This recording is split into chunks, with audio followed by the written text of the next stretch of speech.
أعوذ بالله من الشيطان الرجيم بسم الله الرحمن الرحيم رب اشرح لي صدري ويسر لي أمري واحلل عقدة من لساني يفقهوا قولي واجعل لي وزيرا من أهلي يا رب زدني علما يا رب زدني علما يا رب زدني علما السلام علیکم ورحمۃ اللہ وبرکاتہ۔ میرے شہزادے بچے، میری پیاری ٹیچرز، میرے دوست احباب، آپ سب کیسے ہیں؟ مجھے امید آپ خیریت سے ہوں گے۔ اللہ آپ کو خیریت سے رکھے، آسانیاں فراہم کرے اور سب کچھ ہماری جو دعائیں ہیں اس کو مکمل طور پہ اللہ تعالیٰ قبول فرما لیں۔ آئیے دیکھتے ہیں پچھلے لیسن کو۔ اللہ تعالیٰ نے اس میں واضح طور پر فرمایا کہ کائنات کی ہر شے اللہ تعالیٰ ہی کو سجدہ کرتی ہے۔ ہر جاندار ملائکہ اسی کے آگے سجدہ ریز ہیں۔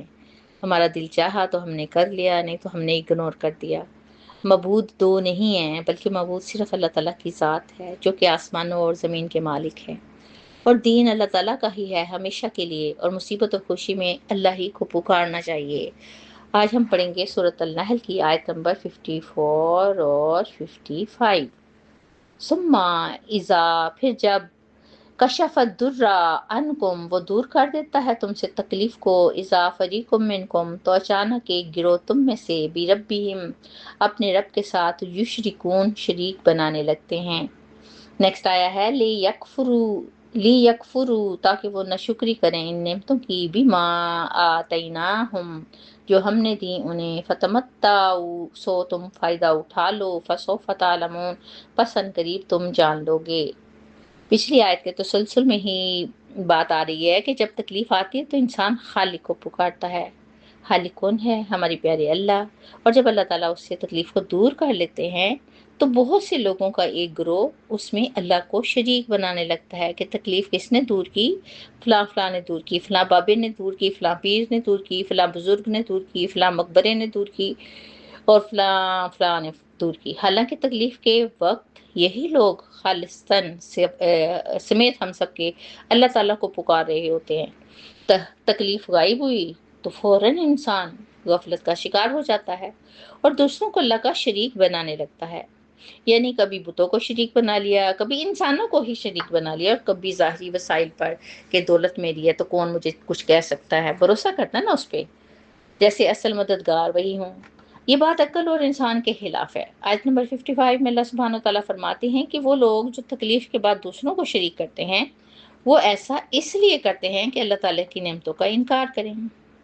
تکلیف دور ہو گئی، آسانی کا وقت آ گیا، پھر قدر ختم ہو گئی، اور جو کچھ اللہ نے انہیں عطا کیا ہے اس کی ناقدری کریں۔ اللہ تعالیٰ فرماتے ہیں کہ دنیا چند روزہ ہے، تم اور تمہاری زندگی بھی چند روزہ ہے۔ ان چند دنوں میں تم دنیا کی نعمتوں سے جو فائدہ اٹھانا چاہتے ہو اٹھا لو، یعنی عارضی خوشیوں کے مزے لے لو۔ عنقریب تم لوگوں پر حقیقت حال واضح ہو جائے گی جب تم جان لوگے کہ اس دنیا کی اصل حقیقت کیا ہے اور تم کن مشغلوں میں پڑے عیش کرتے رہے۔ دیکھیں، ہم لوگ اللہ تعالیٰ کی نعمتوں کو حق ادا کرتے بھی نہیں ہیں، کر سکتے بھی نہیں ہیں، بلکہ اس کے مقابلے میں انکار اور ناشکری کا رویہ اختیار کرتے ہیں۔ یہ آزادی، یہ اختیار مستقل نہیں ہے۔ ایک وقت آئے گا کہ ہمیں اپنے اعمال کا علم ہو جائے گا۔ ہمیں جو مہلت ملی ہے نا، اسے غنیمت سمجھنا چاہیے۔ اللہ تعالیٰ فوراً پکڑ نہیں کرتے، ڈھیل دیتے ہیں تاکہ یہ انسان جو ہے میری طرف لوٹ آئے، میری طرف رجوع کر لے۔ سورۃ النحل کی آیت نمبر 56 اور 57 پڑھتے ہیں۔ فَيَجْعَلُونَ لِمَا، اور مقرر کرتے ہیں ان معبودوں کے لیے، لا یعلمون، جن کے بارے میں وہ نہیں جانتے، نصیبا مما، ایک حصہ اس میں سے مقرر کر دیا جاتا ہے، کس میں سے؟ رزقناہم، جو ہم نے دیا انہیں۔ اللہ تعالیٰ فرماتے ہیں جو رزق ہم نے دیا اس میں سے بتوں کا یا ان کے معبودوں کا حصہ علیحدہ نکال لیتے ہیں۔ تاللہ، اللہ کی قسم، لا تسألن، ضرور بضرور تم پوچھے جاؤ گے، اما کنتم، اس کے بارے میں جو تم تفترون، جھوٹ باندھا کرتے تھے۔ نیکسٹ آیا ہے وَيَجْعَلُونَ، اور وہ ٹھہراتے ہیں، للہ البنات، اللہ کے لیے بیٹیاں، سبحانہ، وہ پاک ہے اولاد سے، وَلَهُم مَا يَشْتَهُونَ، اور اپنے لیے وہ جو چاہتے ہیں، یعنی بیٹے۔ اللہ تعالیٰ مشرکین اور کفار کے بارے میں فرما رہے ہیں کہ وہ اپنے معبود کے لیے مقرر کر لیتے ہیں، طے کر لیتے ہیں